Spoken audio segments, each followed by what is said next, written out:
ओम सहना भवतु सहनौ भुनक्तु सह वीर्यं करवावहै तेजस्विनावधीतमस्तु मा विद्विषावहै। ओम शान्ति शान्ति शान्तिः। हरिः ओम श्री गुरुभ्यो नमः। हरिः ओम। सदाशिवसमारम्भां शङ्कराचार्यमध्यमाम् अस्मदाचार्यपर्यन्तां वन्दे गुरुपरम्परां। वन्दे गुरुपरम्पराम्। प्रपन्नपारिजाताय स्तोत्रवेत्रैकपाणये ज्ञानमुद्राय कृष्णाय गीतामृतदुहे नमः। सर्वोपनिषदो गावः दुग्धा गोपालनन्दनः पार्थो वत्सः सुधीर्भोक्ता दुग्धं गीतामृतं महत्। वसुदेवसुतं देवं कंसचाणूरमर्दनं देवकी परमानन्दं कृष्णं वन्दे जगद्गुरुम्। श्रीकृष्णं वन्दे जगद्गुरुम्।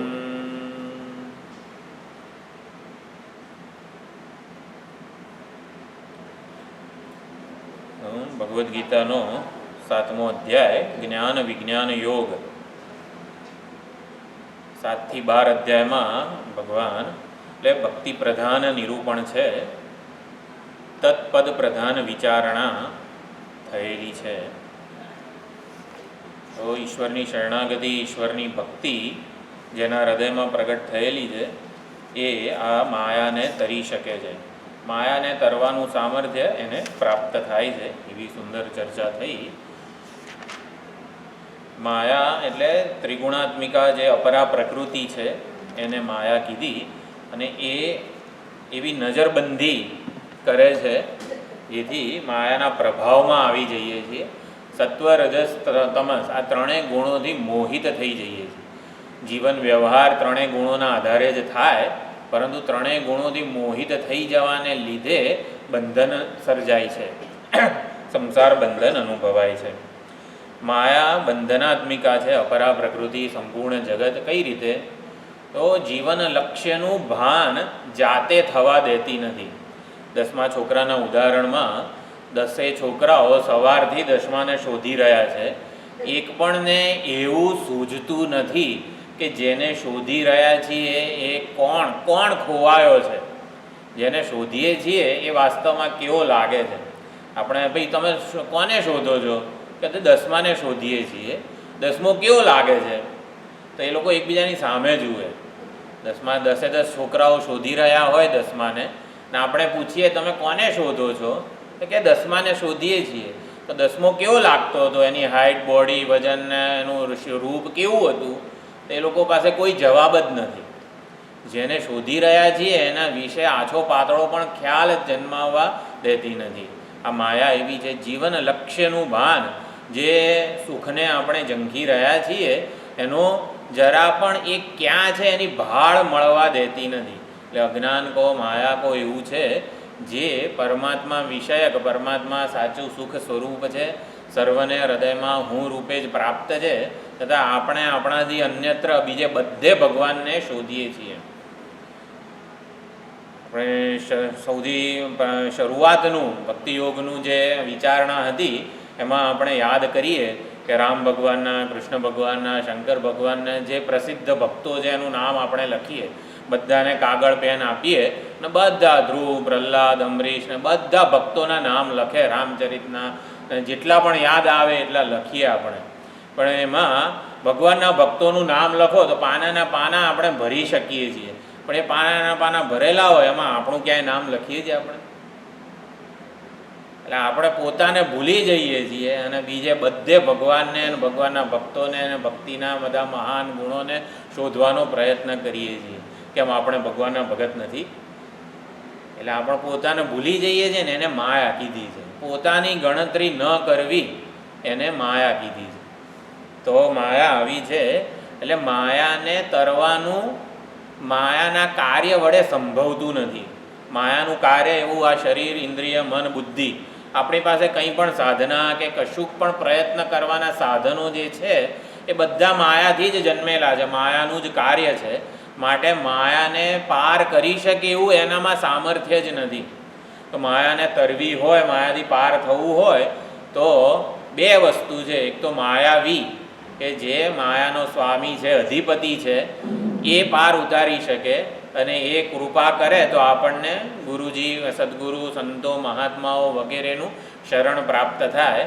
એટલે મામેવ એ પ્રપદ્યંતે, જે મારી શરણે આવે છે એને હું સદગુરુ, આચાર્યો, જે બ્રહ્મ વિદ્યાના બ્રહ્મનિષ્ઠ મહાત્માઓ છે એમનું શરણ આપું છું.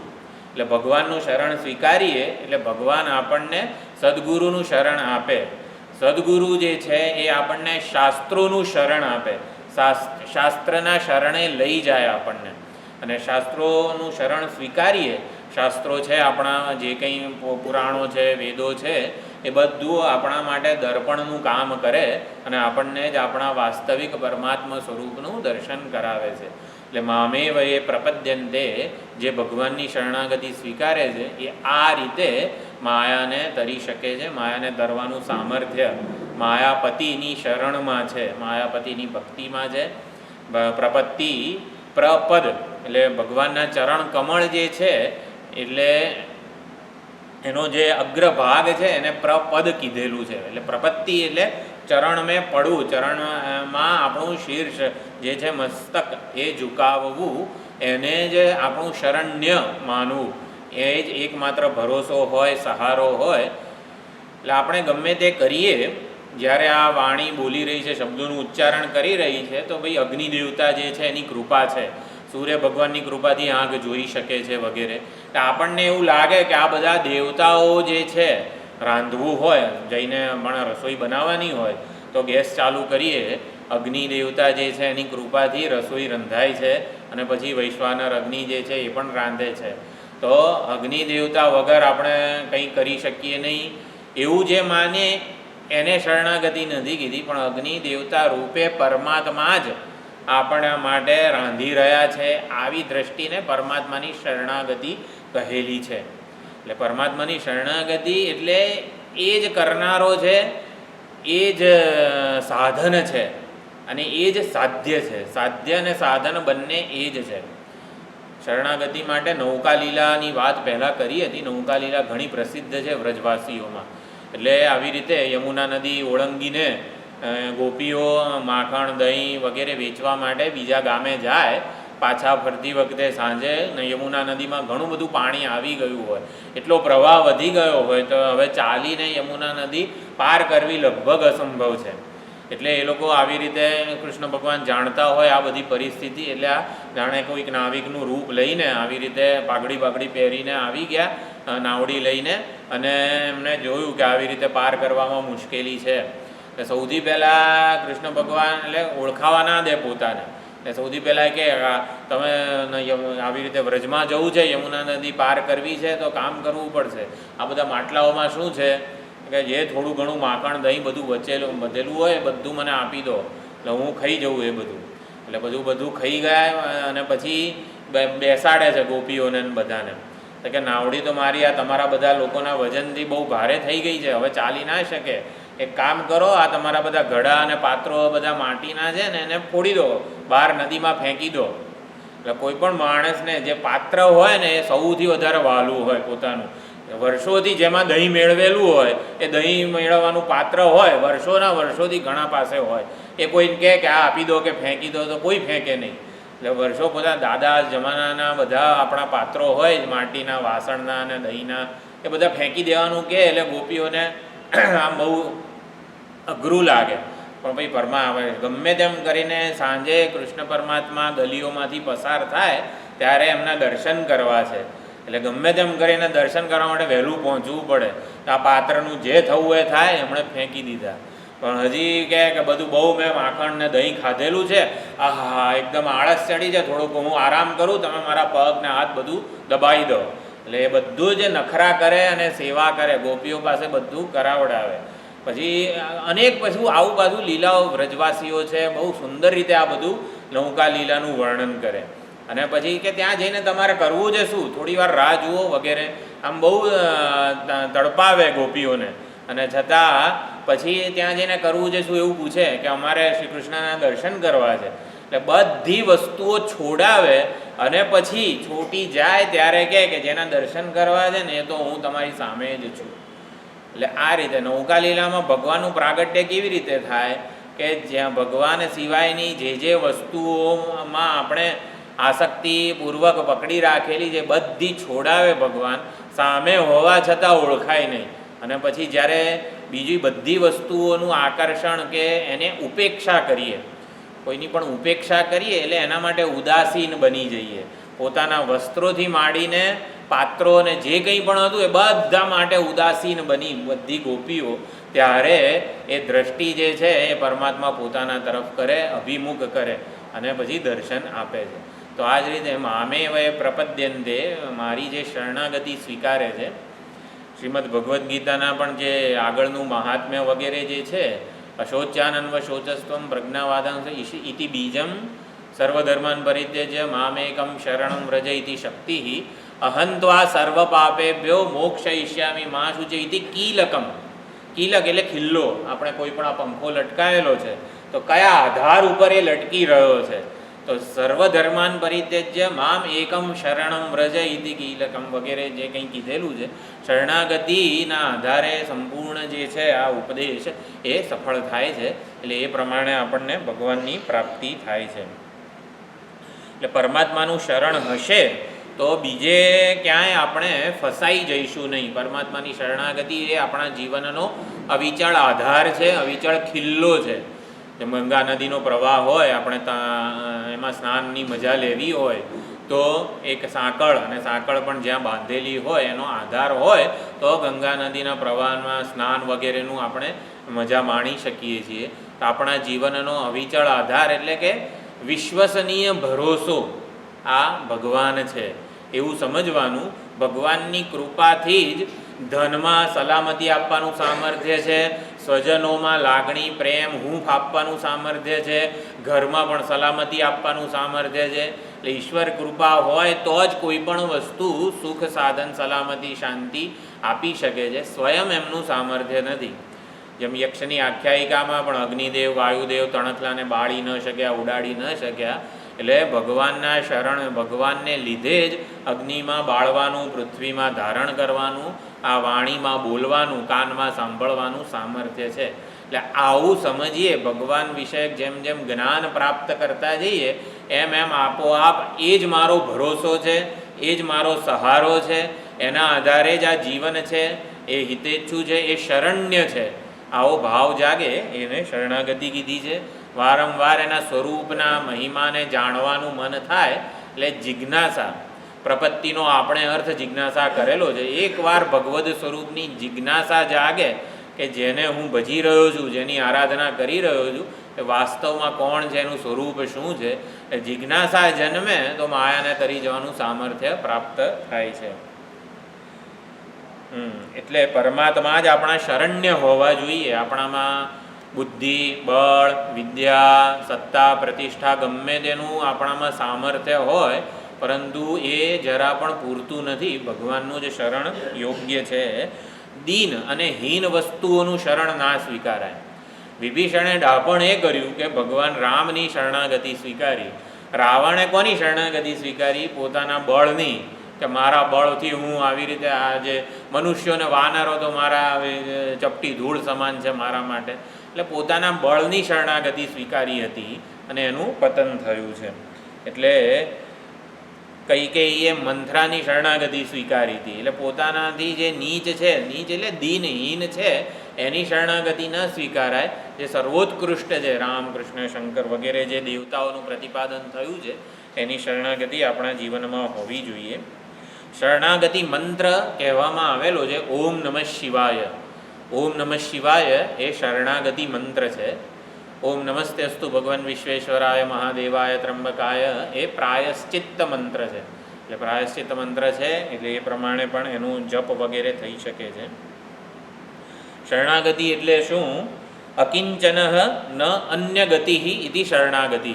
મહાત્માઓ અર્થ કરે છે અકિંચન, બીજું કોઈ અકિંચન વિત્ત, ભગવાન સિવાય, એટલે ભગવાન કોના થાય છે? અકિંચનોના એ વિત્ત છે. વિત્ત એટલે ધન છે. જે અકિંચન છે એનું ભગવાન પોતે વિત્ત, એનું જે સામર્થ્ય બની જાય છે ભગવાન. એટલે મારી પાસે બીજા કોઈનો સહારો અને ભરોસો ન હોય અને આપ જ તસ્માત ત્વમેવ શરણમ મમ શંખપાણે, હે શંખપાણી, હે સારંગપાણી ભગવાન, તમે જ મારા આવી રીતે શરણ્ય છો એવું કહીએ, એવું સમજીએ, એવી હૃદયમાં ભાવના હોય તો ભગવાન ચોક્કસ આ જે શરણાગતિ જે છે એ આપે છે આપણને. અને મામેવ એ પ્રપદ્યંતેમાં એવું કીધું, હૃદયસ્થ પરમાત્માનું જે શરણ સ્વીકારે છે, આપણાથી જુદા એવા કોઈ પરમાત્માનું શરણ શોધવા જઈએ એવું નહીં. નારાયણ શબ્દનો અર્થ જ નરહ, નરનું હૃદય, આપણા સર્વનું હૃદય જે છે એને સંસ્કૃતમાં નાર કહેવામાં આવે છે. નરસ્ય અયમ ઇતિ નારહ, તો નારહ એવ અયનમ, તો આપણા સર્વનું હૃદય જ જેનું અયન છે, જેનું નિવાસ સ્થાન છે. ભગવાન પણ સર્જન પાલન લય કરીને થાકી જાય ને એમને ઊંઘવું હોય તો આ હૃદય એ એમની પથારી છે. હૃદયમાં જ આવવું પડે. માયારૂપી ઉપાધિને જ્યારે ત્યાગે છે ભગવાન, ત્યારે એ આપણાથી, આપણા હૃદયસ્થ ચૈતન્ય સ્વરૂપે જ ઉપલબ્ધ હોય છે. એટલે આપણા હૃદયને છોડીને ભગવાન ક્યારેય જતા નથી ક્યાંય, આપણા હૃદયને ક્યારેય છોડતા નથી. આપણું હૃદય જ પરમાત્માનું નિત્ય ઉપલબ્ધિ સ્થાન છે, હૃદય છે. એટલે હૃદયસ્થ જે ચૈતન્ય છે પરમાત્મા છે એની શરણાગતિ સ્વીકારવાની છે. એટલે કે જે આપણા ઈષ્ટ દેવતા હોય રામકૃષ્ણ વગેરે, એ આપણા હૃદયસ્થ જ છે એવું માનવાનું છે. ક્યાંક ત્રેતાયુગમાં રામજી થઈ ગયા વગેરે એવું નથી. રામજી અત્યારે પણ આપણા હૃદયસ્થ ચૈતન્ય સ્વરૂપે આત્મા રામ રૂપે જ ઉપલબ્ધ છે. આપણે સૌ એના ખોળામાં જ છીએ, એના સહારે જ આપણો સંપૂર્ણ જીવન વ્યવહાર થઈ રહ્યો છે. એ આપણને કદાપી ભૂલતા નથી, આપણને હંમેશા જોયા કરે છે. મુંડકોપનિષદ કે દ્વા સુપર્ણા સયુજા સખાયા, બે પક્ષીઓ છે આ વૃક્ષની ડાળી ઉપર, એક સાક્ષી છે અને બીજું જીવ છે. બે પક્ષીઓ છે એટલે સાક્ષી પરમાત્મા જ છે, એ જ જોયા કરે છે બધું. જે ખાનારો પીનારું, જે ફળ ખાનારું પક્ષી છે ને, એ તો એનો વેશ છે, એનું પ્રતિબિંબ માત્ર જ છે. હમૈ વાંશો જીવ લોકે જીવભૂત સનાતન, તો જીવ એ પરમાત્માનો વેશ છે, પરમાત્માથી વિખૂટો પડેલો એવું કોઈ નથી. તો જીવાત્મા એ પરમાત્મા સ્વરૂપ જ છે. જેમ અગ્નિમાંથી અગ્નિનો તણખો છૂટો પડે તો અગ્નિના તણખાને આપણે શું કહીએ? ભાઈ અગ્નિનો તણખો, હે અગ્નિના તણખા, તું તારા વિશે થોડો નિબંધ લખ. અગ્નિનો તણખો નોટ પેન લઈને બેસે અને શું લખે કે હું અત્યંત નાનો છું, મોટા પ્રજ્વલિત અગ્નિમાંથી છૂટો પડેલો છું, આવી રીતે કે થોડાક સમય માટે આવેલો છું, જતો રહીશ, ગમે ત્યાં ગતિ કરું છું, પવનના પ્રારબ્ધરૂપી પવન મને ગમે ત્યાં લઈ જાય છે. આ બધું અગ્નિનો તણખો પોતાના વિશે નિબંધ લખે છે. પણ આમાં આપણે કહીએ કે ભાઈ આ બધી વસ્તુઓ તો આગંતુક છે, તું મૂળે કેવો છે એના વિશે કંઈક લખ ને. તો કે અગ્નિનો તણખો અગ્નિ જ છે, અગ્નિ સ્વરૂપ જ છે, એને સનાતન અંશ કીધેલું છે. એટલે છૂટો પડેલો છે ને વિખૂટો પડેલો એ પ્રારબ્ધરૂપી પવનથી આમ તેમ ભંગોળાય છે, એ કશી વાત સાચી નથી. એમાં આપણે પણ આ કર્મો કરીએ ને ફળ મળે ને આપણે ઉધ્વગતિ અધોગતિ આ બધું થાય, એ કશું આપણા વિશે સાચું નથી.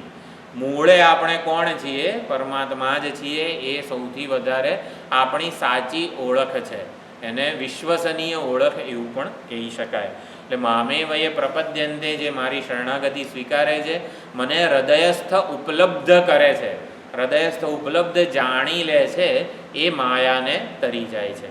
આપણે આ શ્લોક બોલ્યા નથી, એકવાર આ બોલી લઈએ. શ્લોક 14મો શ્લોક એકવાર બોલી લઈએ. દૈવી યેષા ગુણમયી મમ માયા દુરત્યયા મામેવયે પ્રપદ્યન્તે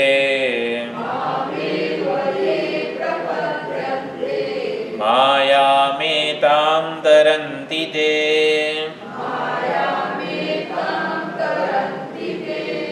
જે મારી શરણાગતિ સ્વીકારે છે, મારું જ શરણ લે છે, એટલે મારું જ જે સાધન, મને જે સાધન રૂપે સ્વીકારે છે, એ માયાને તરી જાય છે, એ મને પ્રાપ્ત થઈ જાય છે. એટલે પ્રાપ્ત થનાર પણ પરમાત્મા છે, પ્રાપ્ત થવાનું સાધન જે છે ને એ પરમાત્મા છે. એવું કઈ રીતે બને? આપણે ઋષિકેશ જવું હોય તો ઋષિકેશ આપણું ધ્યેય કહેવાય, લક્ષ્ય કહેવાય, અને જે યોગા એક્સપ્રેસ કે જે ટ્રેનમાં જવું હોય એને સાધન કહેવાય. તો અહીંયા સાધન અને સાધ્ય, ઉપાય અને ઉપેય બંને પરમાત્મા પોતે જ છે. એવું કઈ રીતે? એક જ વસ્તુ, આપણે રસોઈ બનાવવી હોય તો બધા દ્રવ્યો વગેરે જે છે એ સાધન છે, અને પછી દાળ ભાત શાક રોટલી જે બને એને સાધ્ય કહેવાય. દાળ ભાત શાક રોટલી પહેલેથી આપણી પાસે હોય છે ના, આપણી પાસે જે ધન ધાન્ય શાકભાજી એવું હોય છે, પછી જે રાંધીએ એને સાધ્ય કહેવાય, ભોજ્ય કહેવાય. અહીંયા કહે છે પરમાત્મા મામે વયે પ્રપદ્યંતે, એટલે હું જ સાધન છું, માયા મેતામ તરંતી તે, એટલે હું જ સાધ્ય છું. જેની પ્રાપ્તિ થાય છે એને નિર્ગુણ નિર્વિશેષ સ્વરૂપ કીધું પરમાત્માનું. જેના વડે પ્રાપ્તિ થાય છે એને સગુણ સોપાધિક સ્વરૂપ કીધેલું છે. એટલે જેના વડે પ્રાપ્તિ થાય એને સગુણ સ્વરૂપ કીધું, જેની પ્રાપ્તિ થાય ને એને નિર્ગુણ સ્વરૂપ કીધું. આમ પરમાત્માના અમે નિર્ગુણ ઉપાસકો છીએ, અમે સગુણ ભક્તો છીએ, આવું બધું કશું જ ભેદભાવ નથી. એક જ વસ્તુ છે, સગુણ અને નિર્ગુણ તો એના રૂપ જ છે. એટલે એ જ સાધન બને છે સગુણ રૂપે આપણા માટે ઉપલબ્ધ થઈને, અને એ જ સાધ્ય બને છે આપણા માટે નિર્ગુણ સ્વરૂપે, હૃદયસ્થ ચૈતન્ય સ્વરૂપે ઉપલબ્ધ થઈને. એટલે સગુણની ભક્તિ સાધન છે. સગુણની ભક્તિ વગર નિર્ગુણનું જ્ઞાન અસંભવ છે, થાય એવું જ નથી. એટલે સગુણની ભક્તિ અધૂરી છે આવી રીતે નિર્ગુણના જ્ઞાન વગર. અને નિર્ગુણનું જ્ઞાન સગુણની ભક્તિ વગર થાય જ નહીં, અને સગુણની ભક્તિ નિર્ગુણના જ્ઞાન વગર અધૂરી છે. માત્ર સગુણ સ્વરૂપ પરમાત્મા જે છે ઈષ્ટ દેવતા, એની ભક્તિ કરીએ અને એના સાચા સ્વરૂપને જાણવાનો પ્રયત્ન ન કરીએ તો આપણે સાધનને પકડી રાખેલું છે, સાધ્ય હજી પ્રાપ્ત થયું નથી.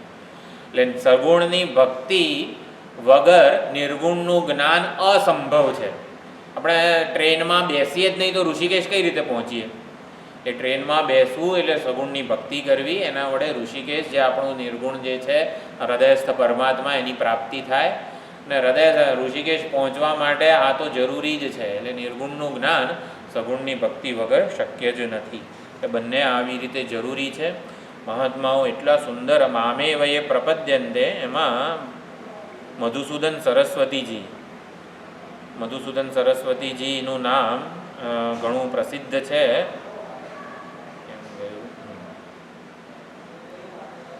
જે મહાત્મા ગુઢાર્થ દીપિકા નામની ભગવદ્ ગીતા ઉપર ટીકા લખી છે. શંકરાચાર્યજીનું ભાષ્ય આપણે ભણીએ ભગવદ્ ગીતાનું તો એને ગીતાનું શ્રવણ કર્યું કહેવાય. મધુસૂદન સરસ્વતીજીની ગુઢાર્થ દીપિકા ભણીએ તો ગીતાનું મનન કર્યું કહેવાય. ને શંકરાનંદ સ્વામી જે વિદ્યારણ્ય પંચદશીકાર એમના ગુરુ, એમણે જે ટીકા લખી છે તાત્પર્યાર્થ બુદ્ધિની વગેરે, એ ભણીએ તો ગીતાનું નિધિધ્યાસન થયું કહેવાય. એટલે નિધિધ્યાસન પરાયણ જે ભક્તો છે એ બધા શંકરાનંદ સ્વામીની જે ટીકા છે તાત્પર્યાર્થ બુદ્ધિની એને કંઠસ્થ કરતા હોય છે. અત્યારે પણ હરિદ્વારમાં એક ગુરુજી છે જેમને ગીતાની આખી શંકરાનંદ ટીકા છે આખી કંઠસ્થ છે, હરિહરાનંદ એવું કંઈક નામ છે, બહુ યાદ નથી મને.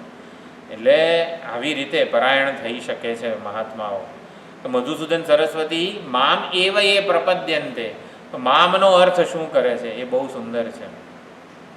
જો સગુણના ઉપાસકો કેવી સુંદર રીતે અર્થ ગ્રહણ કરતા હોય છે. શરણ મામ એવ ભગવંતમ વાસુદેવમ ઈદૃશમ અનંત સૌંદર્ય સાર સર્વસ્વમ અખિલમ અખિલ કલા કલાપ નિલયમ. એટલે જ્યારે રામાનુજાચાર્યજી વગેરે જે છે ભક્તિ સંપ્રદાયના, એ આ રીતે અર્થ કરતા હોય છે. સર્વસ્વમ અખિલમ અખિલ કલા કલાપ એટલે શ્યામ સુંદર જે ભગવાન છે એનું બહુ જ સગુણ જે રૂપ છે એનું બહુ સુંદર રીતે નિરૂપણ કરેલું છે એમાં. કમલ યુગલ પ્રભવ વેણુનાદ નિરત વૃંદાવન ક્રીડાસક્તમ ગોવર્ધનાખ્યમ મહીધરમ ગોપાલમ નિશોદિત શિશુપાલ કંસાદી એ દુષ્ટ સંગ અભિનવ જલદ, એટલે જેની હમણાં જ જે મેઘમાં નવું જ પાણી ભરાયું છે, નવીન મેઘ શ્યામ, એટલે આવું તાજું પાણી જેમાં ભરાયું છે એવા મેઘ જે છે એને જોવાની કેવી સુંદર આપણને મજા આવે, એવું જેનું રૂપ છે એવા પરમાત્માનું જે શરણ સ્વીકારે છે એ આવી રીતે માયાને તરી જાય છે. ભગવાનનું હું ગ્રુપમાં મૂકીશ, એ બહુ વાક્ય એટલું સુંદર છે. કયા ભગવાનની શરણાગતિ આ વ્રજવાસીઓ સ્વીકારે છે તો એ માયાને તરી જાય છે. સાધન પણ એ જ છે, સાધ્ય પણ એ જ છે. ભગવાનનું ભજન કોણ નથી કરતા? તો કે જે દુષ્કૃતિ છે એ ભગવાનનું ભજન કરવાની એમને સૂઝતું નથી. જીવનમાં પાપ કર્મોનું પ્રાધાન્ય હોય તો ભગવાનનું ભજન કરવાનું સૂઝે જ નહીં. એટલે દુષ્કૃતિ એટલે કંઈ પણ પ્રાપ્ત કરવા માટે ચોરી, અપ્રામાણિકતા, છળ, કપટ, વ્યભિચાર વગેરેનો સહારો લે. શાસ્ત્ર નિષિદ્ધ જે કર્મો છે એનો સહારો લે. પાપીની ઓળખ શું છે? તો ન મામ પ્રપદ્યંતે, પાપી પરમાત્માનું શરણ સ્વીકારતો નથી. બીજી પાપીની ઓળખ શું છે? શાસ્ત્રમાં જે નિષિદ્ધ છે એ જ જેને કરવું ગમે એને પાપી કહેવાય. પાપ કર્મોનો ઉદય ક્યારે થાય? એટલે સમજવું કઈ રીતે આ મારું પાપ ઉદય થયું છે? કે શાસ્ત્રમાં જેની ના કીધેલી છે ને એ કરવું ગમે આપણને. અપ્રામાણિક ને ચોરી વગેરે બધું કરવું ઘણાને ગમે, તો એ પાપ કર્મોનો ઉદય થયો હોય ત્યારે જ આવું શક્ય છે. તો દુષ્કૃતિ છે એને ભગવાનની ભક્તિ બહુ જ દુર્લભ છે, એને આવી રીતે પ્રાપ્ત થતી નથી. અને હવે પછી આગળ કહે છે 16મા શ્લોકમાં, તો ભગવાનનું ભજન કોણ કરે છે, કોણે કરવું જોઈએ, કેમ ભગવાનનું જ ભજન કરવું જોઈએ વગેરે બધા. તો જે 4 પ્રકારના પુણ્યકર્મા છે એ મારું ભજન કરે છે. તો 16મા શ્લોકમાં ભગવાન કહે છે ચતુર્વિધા ભજન્તે મામ જના સુકૃતિનો અર્જુન આર્તો જિજ્ઞાસુરર્થાર્થી જ્ઞાની ચ ભરતર્ષભ.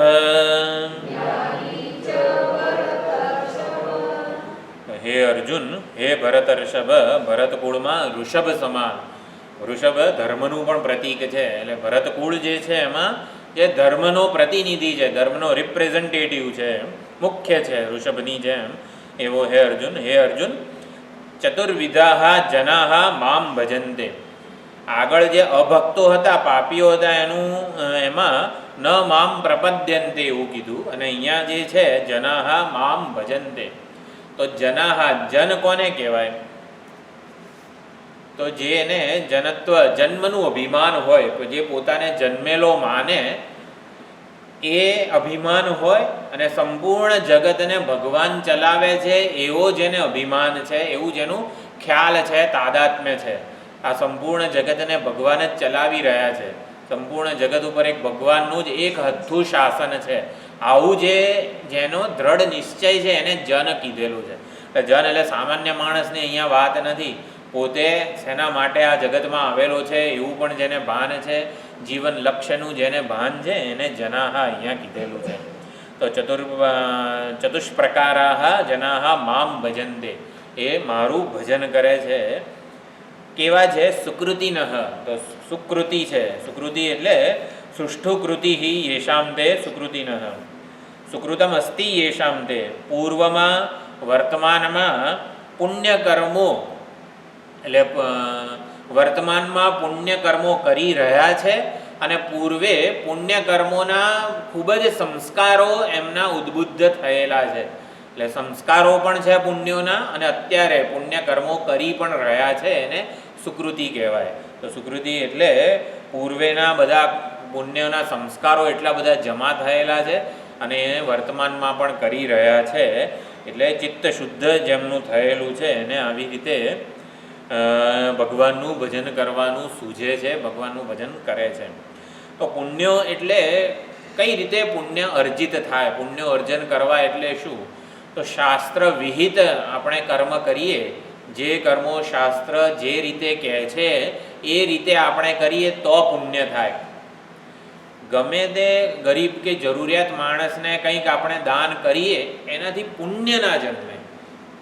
જે પુણ્ય આપણને ભગવાનની પ્રાપ્તિ કરવામાં દોરે, જેને નિષ્કામ પુણ્ય વગેરે જે કહેવાય છે, ભગવદ પ્રાપ્તિ માટે જે નિમિત્ત ભૂત છે એ પુણ્ય, એની ઘણી શરતો છે. એટલે દેશ, કાળ, પાત્ર, દ્રવ્ય, ક્રિયા અને શ્રદ્ધા, આ 6 વસ્તુઓ પૂર્વક જ્યારે કોઈ પણ સત્કર્મ થાય તો એ પુણ્ય જન્માવે. એટલે ગમે તે સારું કર્મ, મદદ કરનારું કર્મ પુણ્ય નથી જન્માવતું. પણ ધર્મની ઉત્પત્તિ કરનારું કયું હોય, ધર્મ એટલે જ પુણ્ય, તો ધર્મની પુણ્યની ઉત્પત્તિ કયું કર્મ કરે તો કે દ્રવ્ય શુદ્ધિ વગેરે જે હોય. પછી ક્રિયા, દાન, આપણે દાન કરીએ એ દ્રવ્યની શુદ્ધિ હોય, ક્રિયાની શુદ્ધિ હોય.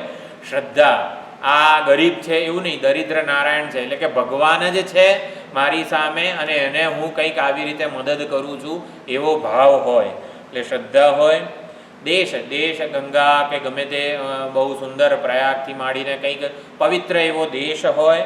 સંક્રાંતિ વગેરે કંઈ કાળ વગેરે વિશેષ હોય, શાસ્ત્ર દ્વારા જે વિહિત થયેલો હોય એવો દેશ કાળ હોય. બ્રાહ્મણ વગેરે જે પાત્ર હોય, આ બધી વસ્તુઓ હોય. સંકલ્પપૂર્વક ગાયનું પૂંછડું હોય એમાં આવી રીતે પાણી ભરીને આપણે સંકલ્પ લઈએ, ગાયનું દાન વગેરે. એટલે શાસ્ત્રોએ જે રીતે સંકલ્પપૂર્વક દાન વગેરે કરવાનું કીધું છે એ રીતે દાન વગેરે કરીએ તો આપણને પુણ્ય વગેરે મળતું હોય છે. એટલે અંતઃકરણની શુદ્ધિ માટે દાન કરીએ તો એ પુણ્ય વગેરે જે જન્માવે છે એને ધર્મમૂલક પ્રવૃત્તિ કહેવાય. સામાન્ય ગરીબ માણસને આપણે કંઈક આપીએ છીએ ત્યારે દયામૂલક પ્રવૃત્તિ છે.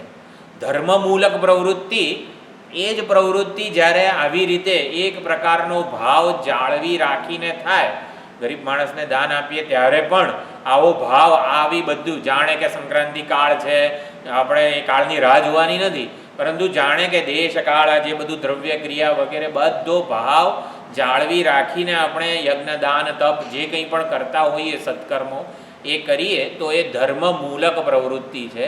અને ધર્મમૂલક પ્રવૃત્તિનું પ્રાધાન્ય જેનામાં છે એને સુકૃતિ કીધેલો છે.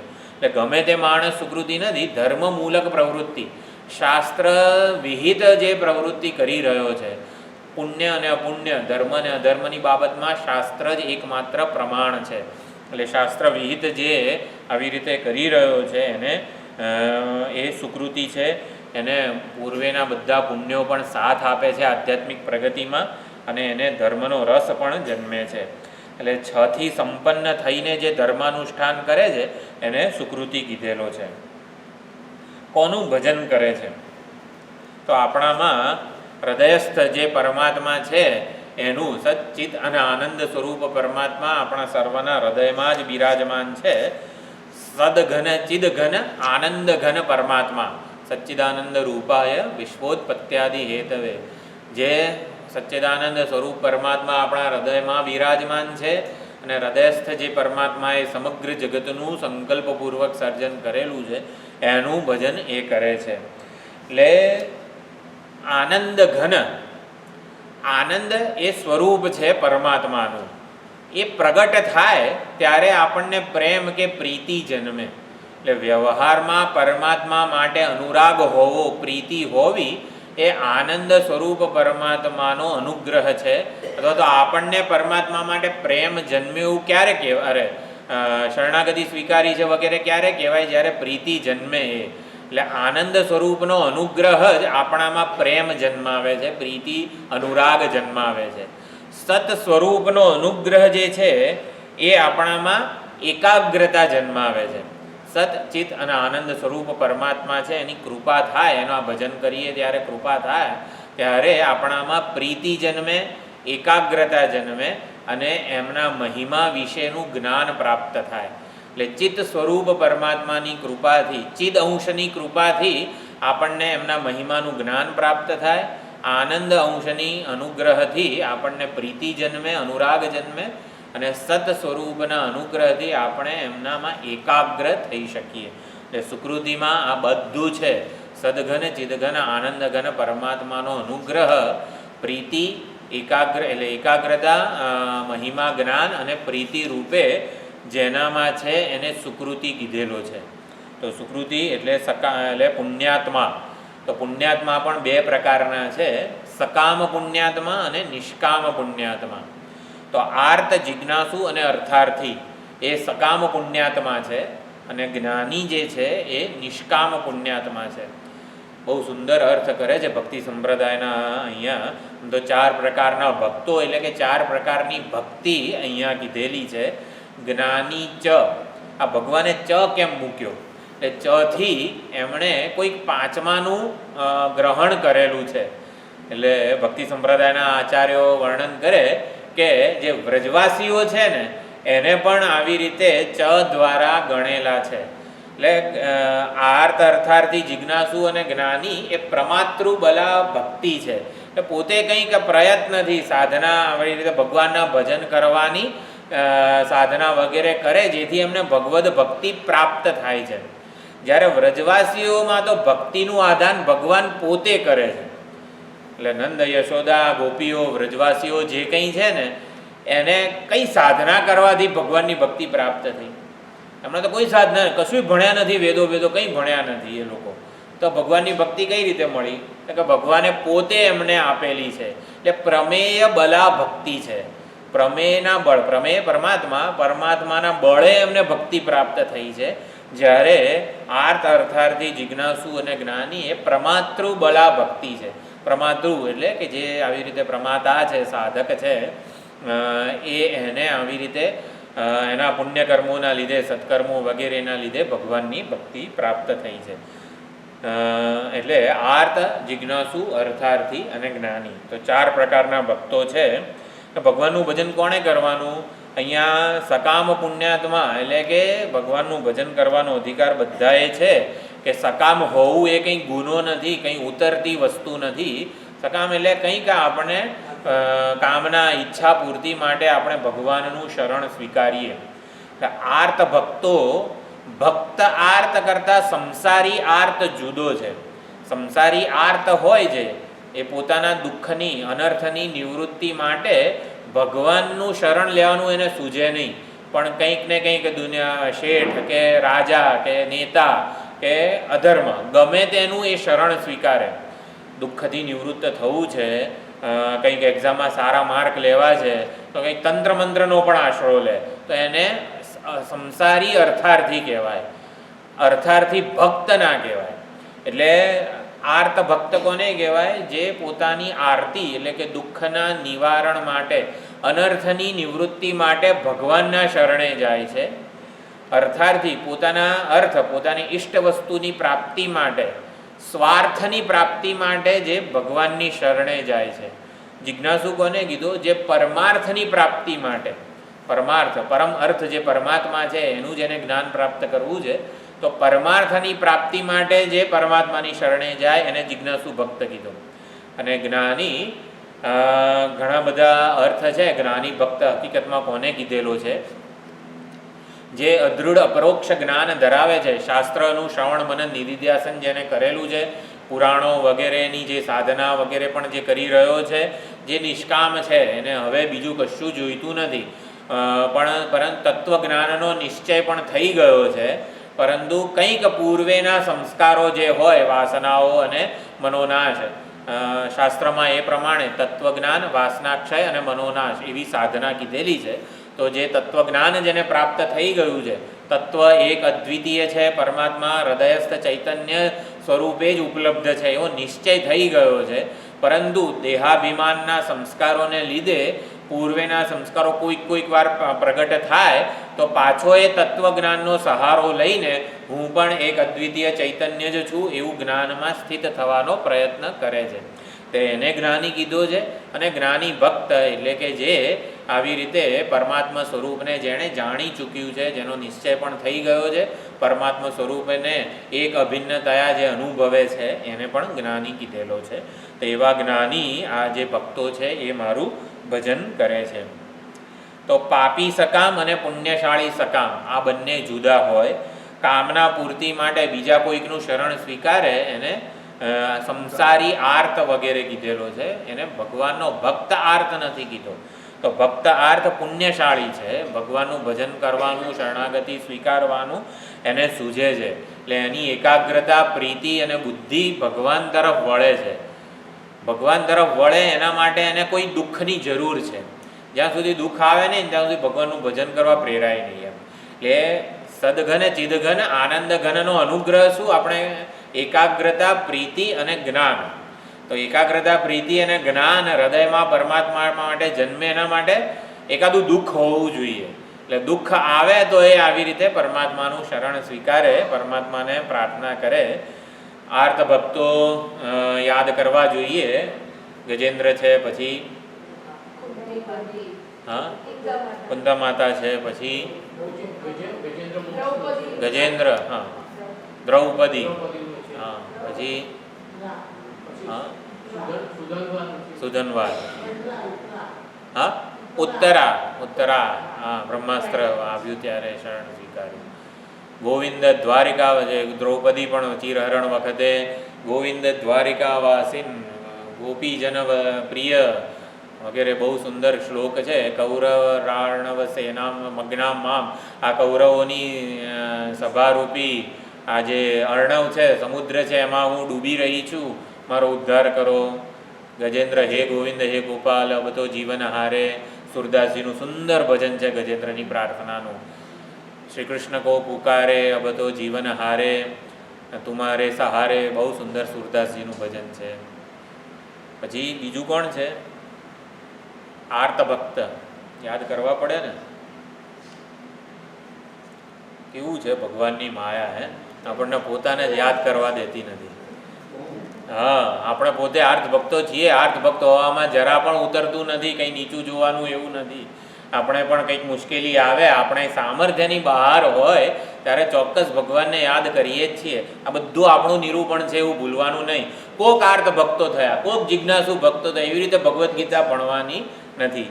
એટલે આ પ્રમાણે વ્રજવાસીઓ દરેકે દરેક મુશ્કેલીમાં કનૈયાને હું આવી રીતે અઘાસુરને, બકાસુરને જેટલાય આયા બધી વખતે આ ઇન્દ્ર જે છે એણે સંવર્તક મેઘ આવી રીતે 7 દિવસ રાત સુધી આવી રીતે વર્ષા કરી. ત્યારે વ્રજવાસીઓ શ્રી કૃષ્ણના જ શરણમાં હતા. બધા આર્ત ભક્તો છે.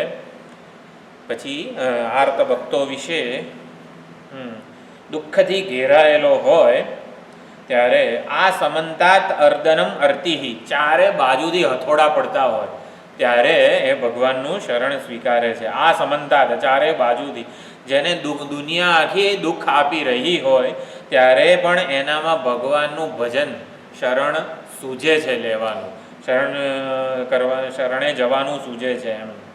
એટલે ધર્મોપાધિક ઈશ્વરનું એ ચિંતન કરે છે. એટલે આર્ત ભક્ત છે.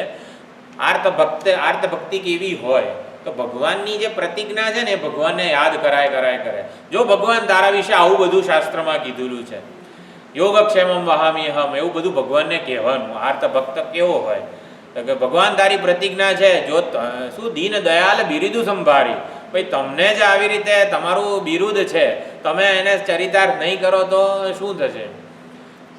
આપણે એકવાર વાત કરી કે ગૌડ સંપ્રદાયના જે એક મહાત્મા હતા, એમણે કે ભગવાન આટલા અનાદિકાળથી અમે બહુ બધા જન્મો લીધેલા છે, એટલે સંસારનું એકેય દુઃખ અમારા માટે નવું નથી. બધા દુઃખો સંસારના અમે ભોગવી જ ચૂક્યા છીએ, એટલે એકેય દુઃખ અમારા માટે નવું નથી. પણ આટલાય દુઃખમાં જો તમારી શરણ, તમારી સહાય અમને નહીં મળે ને તો તમારી લાજ જશે. એટલે દુઃખો આવે એનો અમને કોઈ ભય નથી. દુઃખ તો અમે બધા ભોગવી જ ચૂક્યા છીએ, પણ એ દુઃખમાં જો તમારો સહારો નહીં મળે ને તો તમને શરમ છે એમ. એવી રીતે બહુ સુંદર અર્થ કરતા હોય છે. અને બીજું આર્ત ભક્તો માટે સકૃદેવ, ભગવાન શ્રી રામચંદ્રજીનું જે વચન છે, સકૃદેવ પ્રપન્નાય તવાસ્મીતિ ચ યાચતે અભયમ સર્વભૂતેભ્યો દદામ્યેતદ વ્રતમ મમ. આ બધી ભગવાનની પ્રતિજ્ઞા છે ને, રોજ એકવાર ભગવાનને કહેવી. જો ભગવાન તમારી આ પ્રતિજ્ઞા તમે કીધું છે, અમે તો નથી કીધું.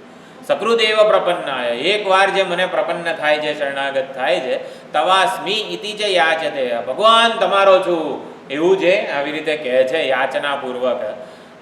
અભયમ સર્વભૂતેભ્યો દદામી એતદ વ્રતમ મમ. આમ ભગવાન પોતે રામચંદ્રજી હાથ ઊંચો કરીને એવી મારું વ્રત છે, મારી પ્રતિજ્ઞા છે કે એને સર્વભૂતોથી હું અભય પ્રદાન કરી દઉં છું. તો આવી ભગવાન રામચંદ્રજીની પણ પ્રતિજ્ઞા છે. આ બધી પ્રતિજ્ઞા વખતે જે ભક્તોનો ભાવ છે, આપણે જાણે કે ધ્રુવ, પ્રહલાદ, ગજેન્દ્ર, દ્રૌપદી, ઉત્તરા વગેરે ભાવ ધારણ કરવાનો, એ બની જવાનો. એટલે કે જે ઉપમન્યુ પણ આર્ત ભક્ત છે, તો કંઈક આવી રીતે આરતીના નાશ માટે ભગવાનને પ્રાર્થના કરી હોય ત્યારે આર્તત્રાણ પરાયણસ્સ ભગવાન ગંગાધરો મે ગતિ, આર્તત્રાણ પરાયણસ્સ ભગવાન નારાયણો મે ગતિ. આપણા આશ્રમની જે વંદે શિવમ શંકરમ અને નમામિ કૃષ્ણ સુંદરમ, આ બંને જે પુસ્તકો છે એમાં આ 8 શ્લોકનું આર્તત્રાણ સ્તોત્ર છે. તો ભગવાન વિષ્ણુએ કેવી રીતે આર્ત ભક્તોનું ઉદ્ધાર કર્યો, મદદ કરી, એ ખરેખર આપણે એના કવિઓએ જે રીતે ગાયું છે એ રીતે આપણે સાંભળીએ તો ખરેખર આર્ત ભક્તિનું આપણા હૃદયમાં આહ્વાન થાય જ. આર્તત્રાણ પરાયણ એવા ભગવાન જે છે એને વારંવાર સ્મરણ કરીએ તો એ આપણને આપણો ઉદ્ધાર કરે જ. એટલે આર્ત ભક્તિ થઈ. સર્વધર્માન પરિત્યજ્ય મામેકમ શરણમ વ્રજ વગેરે. એટલે એવું નથી કે આર્ત ભક્તો એક જ હોય અને પછી એનાથી જુદા જિજ્ઞાસુ હોય, એનાથી જુદા અર્થાર્થી હોય, એવું નથી. એક જ વ્યક્તિમાં 4 પ્રકારની ભક્તિ હોય જ છે.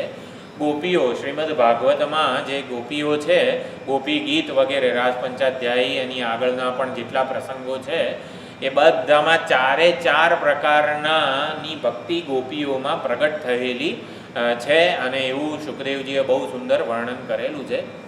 જ્યારે ભગવાન અંતર્ધાન થઈ જાય છે ત્યારે પણ બહુ સુંદર ગોપીઓ શ્લોકો બોલે છે બધા.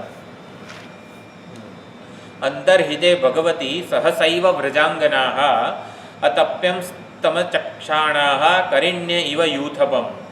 હાથીઓનો કરિણ્ય એટલે હાથીઓનો રાજા જેમ હાથણીઓને છોડીને જતો રહે ત્યારે હાથણીઓ કેવી નિસ્સહાય અને વ્યાકુળ થઈ જાય, એમ ગોપીઓ અત્યંત વ્યાકુળ થઈ ગઈ. ભગવાનના દર્શન ન થયા એટલે અત્યંત આર્ત થઈ ગઈ.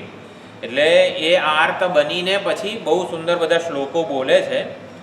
પછી જિજ્ઞાસુ ક્યારે થઈ? તો દરેક વૃક્ષને, કદમના વૃક્ષને, વડના વૃક્ષને, બધા વૃક્ષને પૂછે છે, તે કૃષ્ણને જોયા, તે કૃષ્ણને જોયા. વ્રજના બધી લતા અને વૃક્ષ બધા યમુનાજીને પૂછે છે કે ભગવાનનું દર્શન તમે જોયા છે? ભગવાન કઈ બાજુ નીકળ્યા છે? એટલે દૃષ્ટો વહ ક્વચિદશ્વ પ્લક્ષ ન્યગ્રોધનો મનઃ નંદસૂનુર ગતો હૃત્વા પ્રેમ હાસાવલોકનૈ. એટલે દરેક વૃક્ષ વગેરેને પૂછી રહી છે ભગવાન ક્યાં છે. જિજ્ઞાસુ ભક્તિ છે ગોપીઓની. અર્થાર્થી જયતિ તે દિકમ જન્મના વ્રજ વગેરે ગોપી ગીતમાં પણ સુંદર અર્થાર્થી ભક્તિ. અર્થાર્થીમાં અર્થ, અર્થેન અર્થી ઇતિ અર્થાર્થી. સમાસ કઈ રીતે થશે? અર્થેન અર્થી. અર્થાર્થી એટલે અર્થસ્ય અર્થી એવો સમાસ નથી થતો. અર્થનો અર્થી એવું નથી. અર્થનો અર્થી એટલે જાણે કે ધન વગેરે કોઈક ઈષ્ટ વસ્તુની પ્રાપ્તિ માટે એ કામના કરી રહ્યો છે, ભગવાનની શરણ સ્વીકારી રહ્યો છે, આ તો સામાન્ય અર્થ છે. પણ અર્થેન અર્થી ભક્તિ સંપ્રદાયમાં અર્થ એકમાત્ર પરમાત્મા જ છે. અર્થ એટલે સાચું ધન શું છે? પરમાત્મા જ છે. તો અર્થેન અર્થી ઇતિ અર્થાર્થી. પરમાત્મા સ્વરૂપનો જે અર્થી છે ને એને અર્થાર્થી ભક્ત કીધેલો છે. એટલે એ રીતે પણ બહુ સુંદર અર્થાર્થી ભક્તિ ગોપીઓની પ્રગટ થયેલી છે. જ્ઞાની ભક્તિ જ્યારે પ્રગટ થાય છે, જ્યારે રાધાજી એટલે ગોપીઓ બહુ જ વ્યાકુળ થઈ, ભગવાનને બહુ સ્તુતિ કરી, પ્રાર્થના કરી પ્રગટ થવા માટે, ત્યારે જે છેલ્લો શ્લોક આવે છે એ રાધાજી બોલે છે એવું ભાગવતના વ્યાખ્યાકારો, ટીકાકારો કહે છે. હા નાથ રમણ પ્રેષ્ઠ ક્વાસી મહાભુજ દાસ્યાસ્તે કૃપણાયા મે સખે દર્શય સન્નિધિમ.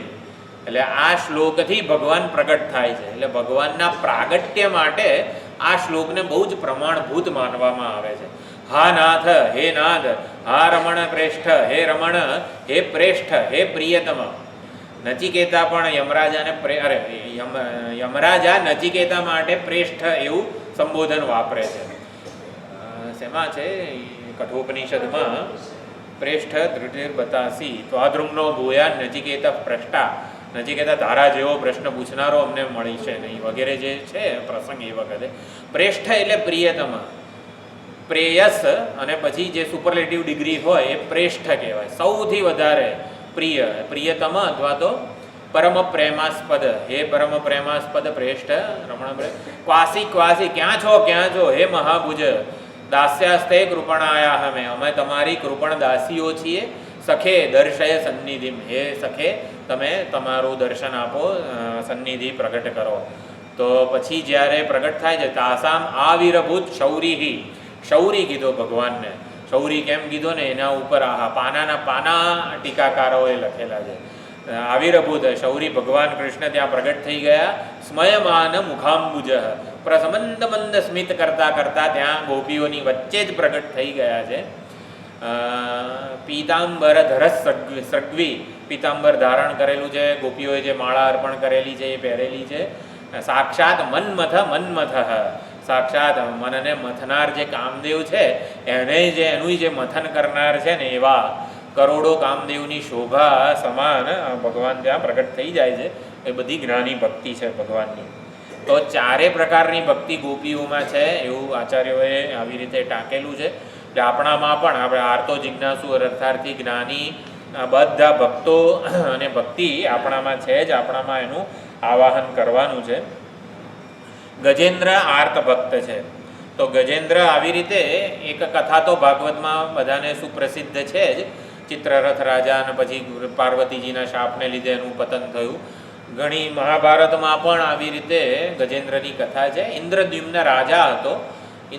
રાજા હતો અને આવી રીતે કોઈક મહાત્મા પાસે જાય છે. મહાત્મા આવી રીતે પોતાના ભજનમાં મસ્ત હતા એટલે ઇન્દ્રદ્યુમ્ન રાજાનું સ્વાગત ન કરી શક્યા. એટલે ઇન્દ્રદ્યુમ્ને કંઈક કીધું અભિમાન કે મારા રાજાનું તમે સત્કાર નથી કરતા વગેરે.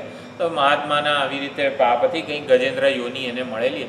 અભિમાન છે તને, એટલે અભિમાન જેમાં ચૂર થાય ને એવું તને યોની પ્રાપ્ત થાય. એટલે એને ગજેન્દ્રની યોની પ્રાપ્ત થઈ. પછી ગજેન્દ્રને ગ્રાહે પકડેલો હતો.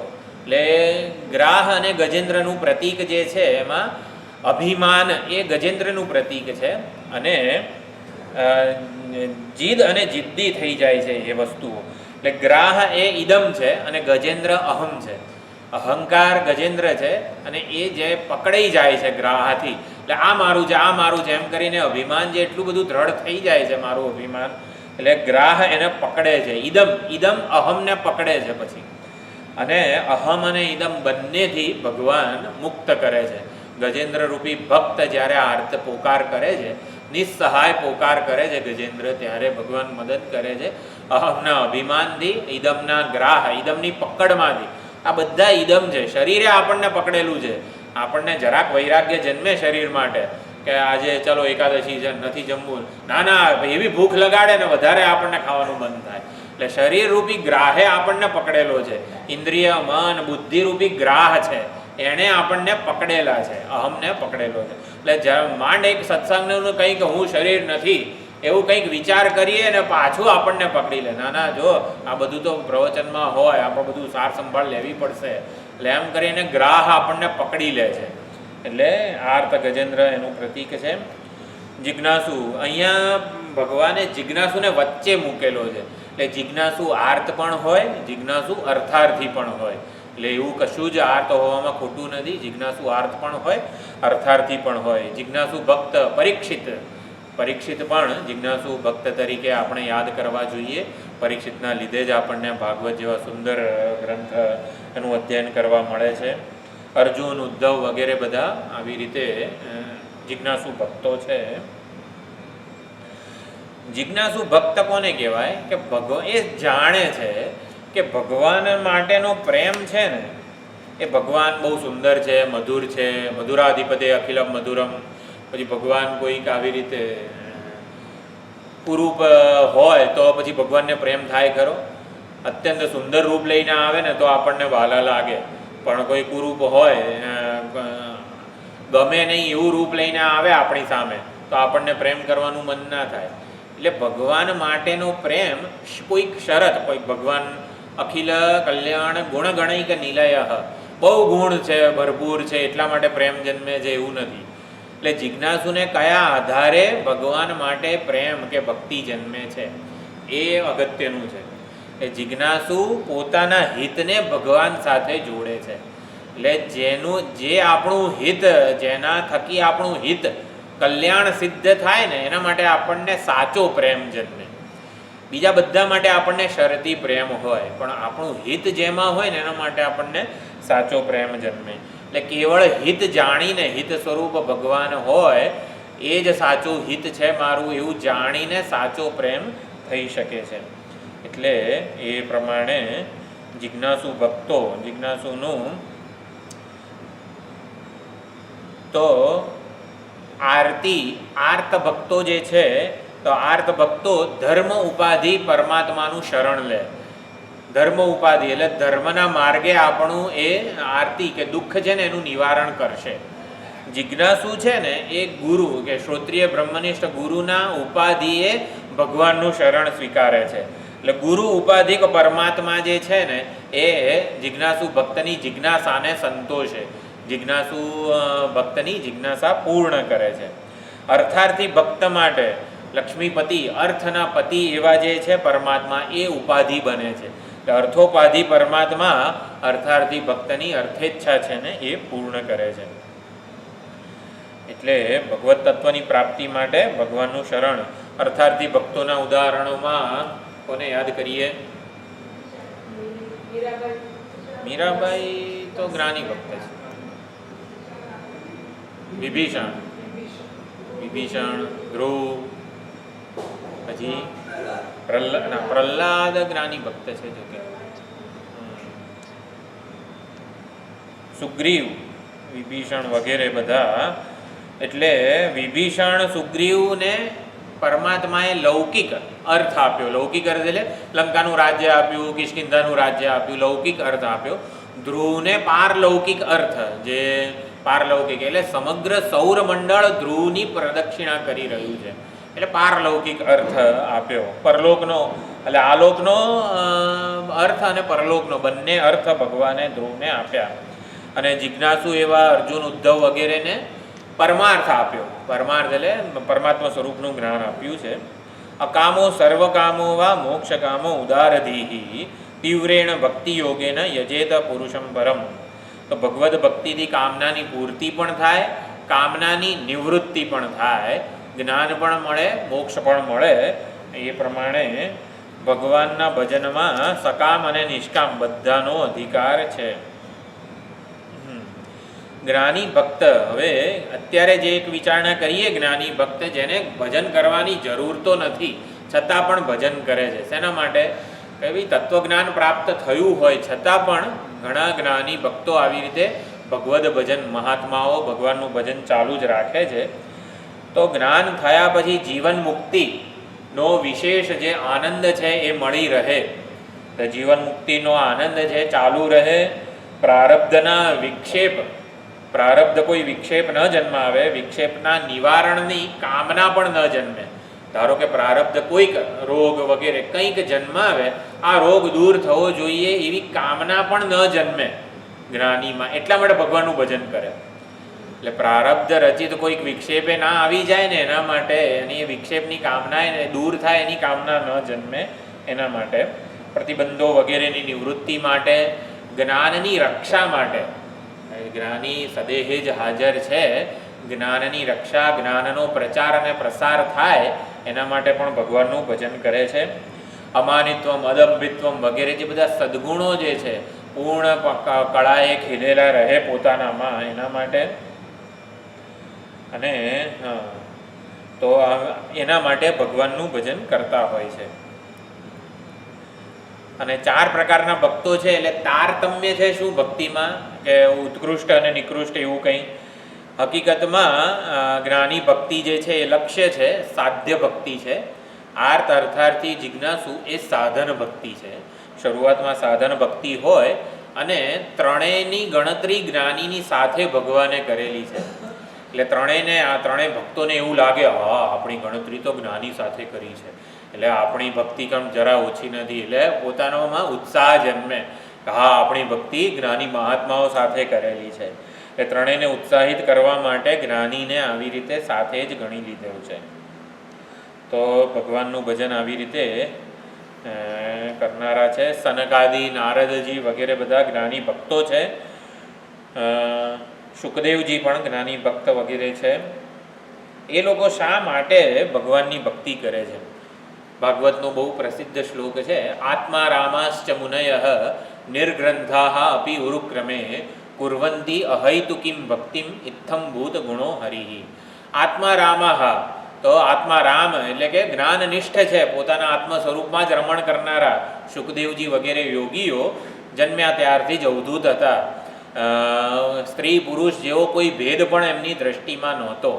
અવધૂત, તો અક્ષરત્વાદ વરેણ્યત્વાદ ધૂર્ત સંસાર બંધનાત તત્વમસ્યાદિ વાક્યાર્થ અવધૂતો વિધીયતે. અવધૂતની વ્યાખ્યા છે અક્ષરત્વાદ, અક્ષર સ્વરૂપ, અક્ષર પરમાત્મા જે છે એ સ્વરૂપ છે. એટલે વરેણ્યત્વાદ, એકમાત્ર અક્ષર પરમાત્મા જે હૃદયસ્થ ચૈતન્ય નિર્વિકાર સાક્ષી છે એનું જ વરણ કરવા યોગ્ય છે. સૌથી વધારે વર્ણનીય ભજનીયતમ એકમાત્ર વરેણ્ય છે હૃદયસ્થ પરમાત્મા, એનું જ જેણે વરણ કરેલું છે.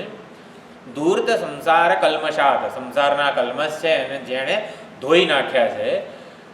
તત્વમસ્યાદિ વાક્યાર્થાત, તત્વમસીનો જે મુખ્ય અર્થ છે, લક્ષ્યાર્થ, એક અભિન્ન અદ્વિતીય પરમાત્માનો જે અભેદ છે એના અર્થરૂપ જ જે છે સાક્ષાત એ અવધૂત છે. અવધૂત છે પરમાત્મા દત્તાત્રેય અવધૂત. એટલે જ્ઞાની ભક્તોમાં દત્તાત્રેય અવધૂતનો પણ સમાવેશ થાય. દત્તાત્રેય અવધૂત એટલે જ્ઞાની ભક્તોમાં ક્વચિત ભ્રષ્ટ ક્વચિત દૃષ્ટ, ક્યારેક જ્ઞાની ભક્તોમાં પણ બાધિત અનુવૃત્તિથી એ પ્રમાણેનો વ્યવહાર જોવા મળે છે. પૂર્વના સંસ્કારો પ્રમાણે, પૂર્વેના સંસ્કારો જેવા હોય તો જ્ઞાન થયા પછી એ સંસ્કારોની અનુવૃત્તિ ચાલુ રહે છે. એટલે એ પ્રમાણે કંઈક ને કંઈક બોધ આપવા માટે શુકદેવજીએ એ પ્રમાણે જીવન જીવતા હોય, દત્તાત્રેય અવધૂત એક પ્રમાણે જીવતા હોય, નારદજી એક પ્રમાણે જીવતા હોય, બધા જ્ઞાની ભક્તો છે તો એ પ્રમાણે એમની પૂર્વના સંસ્કારો જે છે એ પ્રમાણે એ જીવન જીવતા હોય છે. હા, શું હતું? આત્મા રામાશ્ચ મુનયઃ નિર્ગ્રંથાઃ, એ લોકો નિર્ગ્રંથ છે. અવિદ્યા કામ કર્મ બધી ગ્રંથિથી મુક્ત થઈ ગયા છે. ભજન કરવાની કોઈ જરૂર નથી. છતાં પણ ઇત્થમ ભૂત ગુણો હરિઃ, છતાં પણ કુર્વંતી અહૈતુકીમ ભક્તિમ, અહૈતુકી નિષ્કામ ભક્તિ, નિષ્કપટ ભક્તિ એ કરી રહ્યા છે. કોની કરી રહ્યા છે? શેષ શૈયામાં સૂતેલા શાંત ભગવાન હોય ને એની નથી કરતા આ લોકો ભક્તિ. જ્ઞાની ભક્તો જેને કંઈ નિરાત હોય, શાંતિ સલામતી હોય તો કદાચ ભક્તિ કરે તો ક્ષીર સાગરમાં સૂતેલા ભગવાનની કરે ને. ના, ઉરુક્રમની ભક્તિ કરી રહ્યા છે. આત્મા રામાશ્ચ મુનયઃ નિર્ગ્રંથાઃ અપી ઉરુક્રમે, ઉરુક્રમ દોડ કરનારા કોઈ ઉરુક્રમ, ઉરુ એટલે અત્યંત વિશાળ અને ક્રમ એટલે પગલા, દોડાદોડ કરી રહ્યા હોય ને, વ્રજવાસીઓ સાથે જે ક્રીડા કરી રહ્યા હોય, આમ તેમ કાલીય નાગ ઉપર આમ નૃત્ય કરતા હોય, એવા અત્યંત સક્રિય ભગવાનની ભક્તિ કરે છે. કોઈ શાંત ભગવાનની ભક્તિ નથી કરતા. એવા જ્ઞાની ભક્તો નિર્ગ્રંથ થઈને પણ ઉરુક્રમની, ઉરુક્રમ એટલે તો વામન ભગવાન જે ત્રણ ડગલા જમીન માપી હતી એવા ભગવાનની પણ એ ભક્તિ કરી રહ્યા છે. નાચતા ઉરુધા પાદ વિન્યાસ યસ્ય, કેવી ભક્તિ કરી રહ્યા છે. સુંદર ભજન છે ને. ઠુમક ઠુમક પગ કુમક કુંજ મગ ચપલ ચરણ હરિ આય, મેરે પ્રાણ બુલાવન આય, મેરે નયન લુભાવન આય. નયનનો લોભ, નયન લુભાવન છે શ્રી હરિ. નયનમાં લોભ જન્માવે છે. વારંવાર એમના દર્શન કરવાનું, એમને ચાલતા, એમના ઠુમક આમ પગ આવી રીતે ચાલતા હોય, ચરણ વિન્યાસ થઈ રહ્યો હોય ત્યારે એવા સ્વરૂપના દર્શન કરવા છે. ભગવાન આમ સ્થિર બેઠા હોય એવા ભગવાનના નહીં, પણ કંઈક લીલા કરી રહ્યા હોય એવા ભગવાનના દર્શન કરવા છે. તો એ આવી રીતે આવા જ્ઞાની ભક્તો છે એ આવી રીતે ભક્તિ કરી રહ્યા છે. ચાર પ્રકારના ભક્તોને પોતાના પુણ્ય કર્મોના પ્રભાવે ભગવાનની ભક્તિ પ્રાપ્ત થાય છે. પણ અહીંયા ભગવાને ચ એવું કીધેલું છે. ચ કેમ કીધું કે ભાઈ પાંચમાં એક છે વ્રજવાસીઓ, એ જેને હું ભક્તિ આપું છું, એમને કંઈ પુણ્ય કરવાની જરૂર રહેતી નથી. એટલે પાંચમા જે છે એને ભક્તિ મારા વડે પ્રાપ્ત થાય છે. વૈષ્ણવ લોકો બહુ સુંદર આવો અર્થ કરે છે.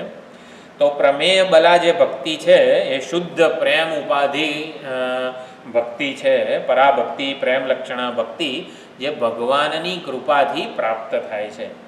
તો જે ભક્તિ ગોપીઓને વ્રજવાસીઓને પ્રાપ્ત છે એવી ભક્તિ નારદજીને સનતકુમારને પણ પ્રાપ્ત નથી, એવું આચાર્યો સમજાવે છે. તેના પોતે જે અર્થ આ કર્યો ને એના સમર્થનમાં ભગવદ્ ગીતામાંથી કેટલા બધા શ્લોકો એ લોકો ટાંકે છે. 18મા અધ્યાયમાં 54મો શ્લોક છે, બ્રહ્મભૂત પ્રસન્નાત્મા ન શોચતી ન કાંક્ષતી મદભક્તિમ લભતે પરામ. એ છેલ્લું ચરણ આ છે. એને મારી ભક્તિ બ્રહ્મભૂત જે જ્ઞાની થઈ ગયો છે, બ્રહ્મ સ્વરૂપે થઈ ગયો છે, ન શોચતી ન કાંક્ષતી, કોઈ જ પ્રકારનો વ્યવહારનો પ્રભાવ નથી, એને મારી ભક્તિ પ્રાપ્ત થાય છે. મદભક્તિમ લભતે પરામ. ये तु धर्म्यामृतमिदम, જે 12મા અધ્યાયનો છેલ્લો શ્લોક છે, ભક્તાસ્તેતીવ મે પ્રિયા, એને એ મારા અત્યંત પ્રિય ભક્તો છે. તો ભગવાન આવી રીતે એટલે ભગવાનના હૃદયમાં રહેલો ભક્તિનો ખજાનો ભગવાન પોતાના ઉત્તરાધિકારીને આપે છે. એટલે આવા જે ભક્તો છે એ ભગવાનના ઉત્તરાધિકારી બને છે.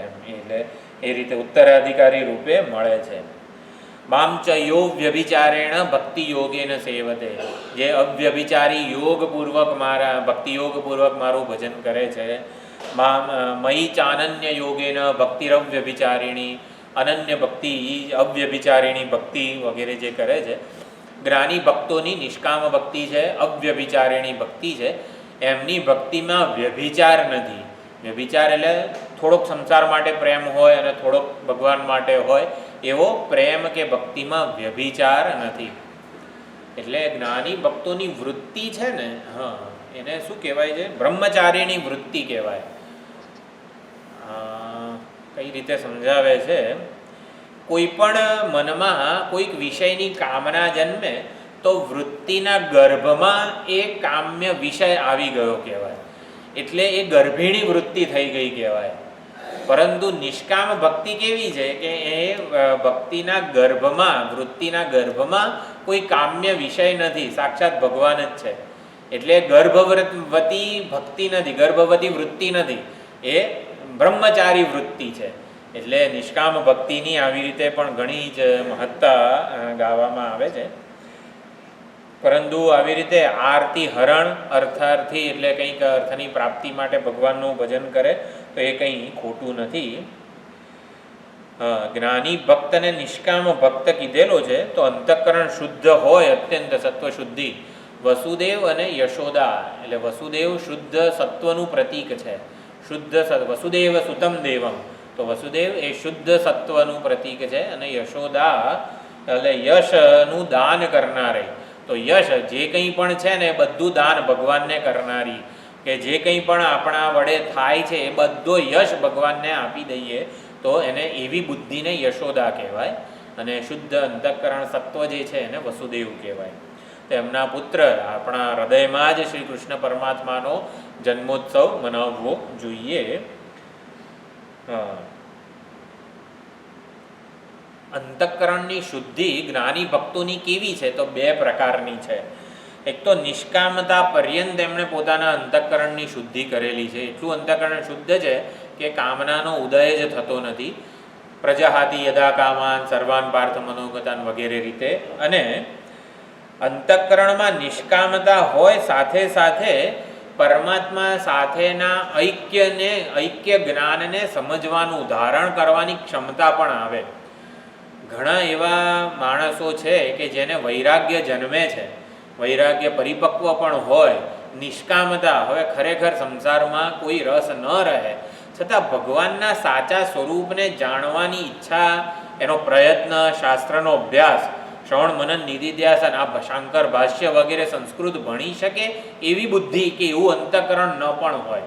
એટલે પુણ્યકર્મોના પ્રતાપે નિષ્કામતા આવી શકે છે. અને સાથે સાથે એવા પુણ્યો પણ જરૂરી છે કે જેથી શાસ્ત્રોનું શ્રવણ મનન નિધિધ્યાસન થઈ શકે. સત્સંગ વગેરેના વિચારો સમજાય એવું પણ અંતઃકરણ વિકસાવવું જોઈએ. તો ભગવાન સાથેના ઐક્ય જ્ઞાનને ધારણ કરવાની પણ ક્ષમતા હોય છે આ જ્ઞાની ભક્તોના અંતઃકરણમાં. એટલે નિષ્કામતા અને પ્રજ્ઞા માંદ્ય રહિતતા, પ્રજ્ઞાની મંદતા એટલે કે અંતઃકરણ જે છે એ ભગવાનને જ્ઞાનને ધારણ કરી શકે એવું પણ હોય, એટલે માંદ્ય રહિત હોય.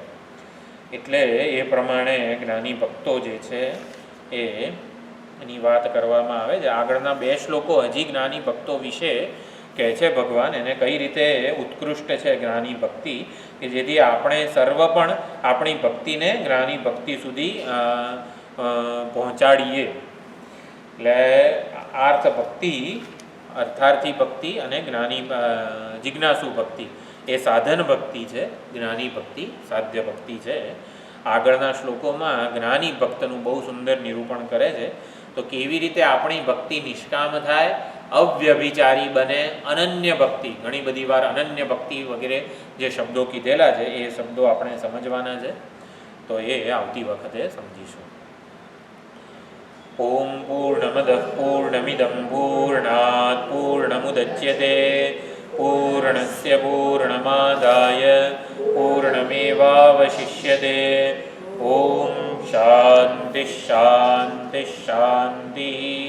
હરિ ઓમ. શ્રી ગુરુભ્યો નમઃ. હરિ ઓમ.